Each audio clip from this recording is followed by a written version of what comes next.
What's up, fellow junkies, and welcome back. I am your host, Horror Junkies 509, and here we are, guys, episode 4 of my series, my horror collection Revealed. So, like the last 3 episodes, I'm going to continue on right where I left off, showing my horror collection, talking a little bit about them, having a little conversation, sit down, chit-chat with you guys. Hopefully, I'm telling you guys something maybe you didn't know or you know already, and I'm rehashing it with you guys. Something a little fun. Alright, but you guys know I got a time limit, so let's just get this rock and roll and see what I can get through. Alright, so starting right up on down to Classic Lane, you guys. The original, that last house on the left. And you know, people say that a lot of movies these days are very sick movies. And then I watched this one, it's like, you know, they were just as sick back in the day. It's just, nowadays we do go a little bit further. Sometimes we do, sometimes we don't. Sometimes these classics beat out our new movies. This is another Wes Craven movie, you guys. The late, great Wes Craven, you guys. Just missing the legend. I know it's been a short time, but still. That guy did so much in his life with all the movies. He did some great stuff for horror fans. If you guys don't know who I'm talking about, it's someone we didn't know. He's the father of Freddy Krueger. So, it's like, our respects to that guy, man. Definitely. Alright, a little bit newer movie, and I really enjoyed this one. I have not really heard a lot about it. I don't really see a lot of people with it. I'm sure they have it. I'm not trying to say that I'm not sitting here the only one with it, but Rob Zombie's The Lords of Salem. This movie is so downright evil. I love it. I really love the atmosphere of this. Like I said, Rob Zombie's movies are top-notch. Except Halloween 2. That one's garbage. But like I said, you guys, this is such a good atmosphere of a movie. And I like this, like, almost satanic feel to movies. Like, I think it's a real trip to watch. So I definitely recommend that one, hands down. Alright, and now one of my favorite movies of all time. Like, this one stands alone and always will to me, in my personal opinion. The Lost Boys. This is what I throw in every Twilight fan's face, because this is the best vampire movie, in my certain personal opinion. I mean, it's so rock and roll, it's so 80s vampire, it's just so good. Like, everything about this movie I love. I mean, from the soundtrack, to the atmosphere, to the very first time I ever watched it, I was like, Lost Boys, what the hell are we watching? And it was one of those movies that you just didn't know what was coming, and after it was over, you're like, oh, let's watch it again. Definitely one of those movies for me. I love the biker, leather jacket, vampires. I don't need the sparkling Edwards. Whatever. Alright, you guys, kind of go along with it. The Lost Boys, The Tribe. An attempt at a sequel to Lost Boys, which should have never happened. Yeah, we got a little 3D cover there. It's kind of cool. But this movie just didn't hit the nail on the head with me. It's watchable. It's not necessary for me to watch, but it's still there. It's not, I don't hate it. I just don't, it's just not something I put on very much. Sad to say, but I mean, I feel like The Lost Boys should have been just left alone, personally. But apparently, Corey Feldman needed money. Friday the 13th wasn't taking him back. Alright, but right after that one, guys, The Lost Boys, The Thirst. Now, I will admit, this movie is 1,000 times better than that second one. This is the third installment of The Lost Boys, and man, I love being able to say that I do enjoy this one. This one's actually really good. I mean, obviously doesn't hold a glass of water to the first one, without a doubt. I mean, not a lot of movies hold anything above that one. But this, Lost Boys Thirst, definitely worth a watch. Definitely check it out, you guys. I know it's a third one. Usually they're worse, but this one got better. I will give it that. So definitely worth a watch, you guys. Alright, I just got this second one, but it's not in my collection yet. It's in my update. Maniac Cop. Bruce Campbell. Love my Bruce Campbell movies, you guys. This movie is actually a movie I was wanting to get for a long time, just because Bruce Campbell's in it. And then I actually watched it and I was like, oh, that was actually a good movie. It was kind of surprising. But, I mean, I enjoy this movie. Just, you know, it's exactly what you expect. It's like kind of a deformed cop. I haven't actually watched this in a long time, so I definitely need to revisit it before I watch the second one. But definitely, kind of like a slasher-esque movie. Bruce Campbell's the cop. He's a cheater, too. That was weird. That's definitely a good movie. Classic. Everyone knows Maniac Cop. Alright, moving on to kind of a very unknown Marvel movie, I thought anyway. Man-Thing. This kind of goes to the horror collection just because it's kind of a creature feature of sorts. But it is a Marvel movie. If you can see it say that, it is a Marvel movie. I don't think this one ever went to theaters, but I know it's based off of... I was about to tell you guys it was based off a comic book. No shit. It's by Marvel. First time I ever heard about the Man-Thing was on that show, Comic Book Man, on AMC. That's an awesome show if you guys haven't checked that out. That's straight up for nerds right there, and I love it. That's the first time I ever heard of this, the Man-Thing, and then I saw this movie, and I was like, I'll give it a watch. I don't remember liking it, but whatever. I don't have a lot of creature features, so I kept it. Moving to Mary Shelley's Frankenstein. I don't really get a whole lot of good reviews on this one, but I really enjoyed it. The one with Robert De Niro. I enjoy this movie. I remember watching it in school, and then I saw it and got it for dirt cheap, and I really enjoy this movie. I watch it probably at least once or twice a year. I enjoy it every time I watch it, so I can't hate it. I'm really into Frankenstein. He's probably my favorite old monster from the black and white days. I don't have a lot. That's probably the only Frankenstein movie I got, but I'm really trying to get into that stuff. But it's just so tough when there's 6,000 other things I want to get. Alright, not really horror, but it's got horror elements-ish, I guess. Bruce Campbell, he's a horror element to me. Man with the Screaming Brain. I enjoyed this movie so much. I watched this movie and I was like, it's silly, but I am not having a bad time with this movie. I love this one. Bruce Campbell is top-notch in it. Kind of about two people kind of getting one side of their brain destroyed, so they put two of them together to make one person. So there's two voices in Bruce Campbell's body.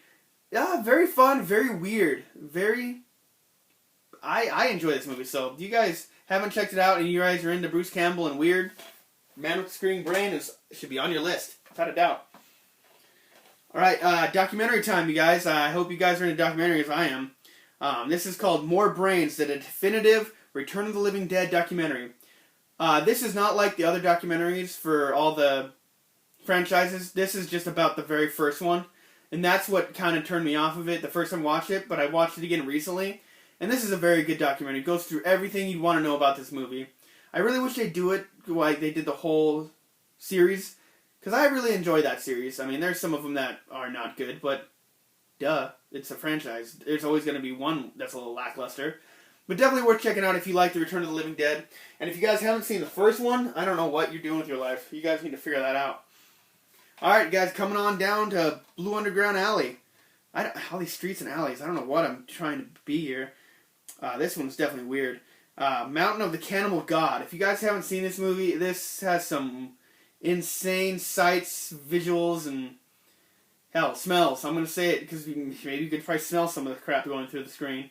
Definitely one of the more morbidly weird movies I ever bought. I'm not a huge cannibal guy. I want to check out Cannibal Ferox. I've been hearing so many good things about that. It's a shame I haven't seen it yet, but this one just really freaking weird. It's enjoyable. I haven't watched it in a long time, but it was definitely worth keeping.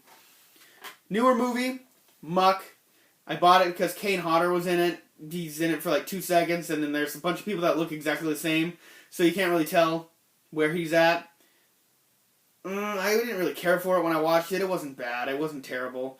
Don't know if I need to revisit it that much, but I'll probably watch it at least one more time to get my overall bearings on it. One of my favorite movies here, guys. Bruce Campbell. My horror element. That's Bruce Campbell. My Name is Bruce. Oh, man. You want to see Bruce Campbell in his just natural element, and this is the movie to get. Just gets stuck into saving a town called Gold Lick. And, man, he thinks it's all fake, but there's really a monster out there that he's got to defeat, and he just doesn't realize what he got himself into. Great movie. That's one of my top Bruce Campbell movies right now. I wish he would do more stuff like that, really, I do. Alright, dude. Classic. George A. Romero's classic, Night of the Living Dead, the original, black and white. This is where it all began. If you haven't seen Night of the Living Dead and you call yourself a zombie connoisseur, I'd hate to watch one of your videos because you might look like a retard. But moving on, you guys, like I said, this is the classics. This is where it all began, for the most part. Even though they didn't call them zombies, they're flesh eaters. I mean, this is where it all began. Without this, there'd be no Walking Dead, there'd be no Land of the Dead, Dawn of the Dead, none of that stuff. They're all George A. Romero, but whatever. That's where it all began. Alright, guys, but coming up with it is the remake of George R. Romero's Night of the Living Dead. This one, I believe, was directed by Tom Savini. Yes, makeup artist Tom Savini. And basically, this movie is so well done. It's basically that movie, but they almost added color. Yes, different actors and all that stuff. But I love this movie so much. I watch this one when I'm... This is what I watch when I'm not in the mood to watch a black and white movie, which happens every now and then. But, I mean, definitely not cool, great cover art, but I definitely enjoy this movie. Check it out if you guys haven't. If you guys like Night of the Living Dead, you can't go wrong with that one. Alright, I hope you guys went to church this last Sunday because you're about to sin a little bit. The Omen, Son of Satan. The original, man, you can't beat it. I haven't watched the remake. I really don't have any plans to. I've liked this movie. I thought this one was flawless. Why ruin it? Why change it? So, The Omen, if you guys haven't seen it, this is one of those classics that you can't miss. Getting into a newer franchise, goods, bads, ups and downs it's had. Paranormal Activity. If you're not into like this kind of being suspensed until this really picks up, I wouldn't recommend it. But we all know, found footage films, just watching bad things happen. It get worse and worse as it goes on until the climax at the end of the movie. Good movies if you're into ghost flicks. I personally am. I like watching it in the theater because has more potential to scare me here then, but if I'm at my house, then there's no chance. But going right with it, you guys, just a continuation. Actually, this is more like a prequel, even, I think.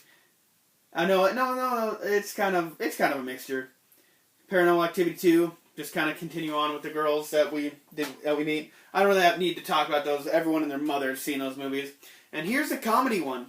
Paranormal Activity 3, this was a complete joke to me. Because for some reason, when I see horrible things happen to kids, it's funny. Yeah, a little morbid, but I mean, if you guys have been paying attention, I think it's just natural for me to be a little morbid. Alright guys, Paranormal Activity 4, different family, kind of has some ties to the other ones, slightly. I mean, all these tie together a little bit. You don't really find out till the end most of the time, but, just a continuation. But one that recently came out that I just loved, Paranormal Activity, the marked ones. I date a Mexican girl. She really helped me make this movie worth my while. If I didn't have that, this movie would probably be crap. But now that I know what they're talking about, like some things that these are actually legit, like things that Mexican families tell their kids just to get them to sleep or whatever, or scare the shit out of them, whatever. But this made it a lot more interesting having her around. Thanks, babe. Alright, guys, Stephen King, Pet Sematary, the original. I just recently watched the second one on Netflix. Not bad. I'm definitely going to have to pick that one up. But the original, still so hard for me to see little Gage get killed. Spoiler alert, and if so, yeah, it's a little late. But yeah, it's kind of a big part in that movie. I just never thought it would be that legit. Like, I know it wasn't bloody, gory, and all that stuff, but I love that movie. You can't go wrong with it. It's a classic. Coming up to Grindhouse, Planet Terror. If you guys remember, I couldn't remember the title of this one until like the last minute. But this kind of has some loose ties to Death Proof, so it's kind of fun. Both these movies are great. This is more of a zombie flick, enjoyable. All the Grindhouse movies are very enjoyable that I've seen.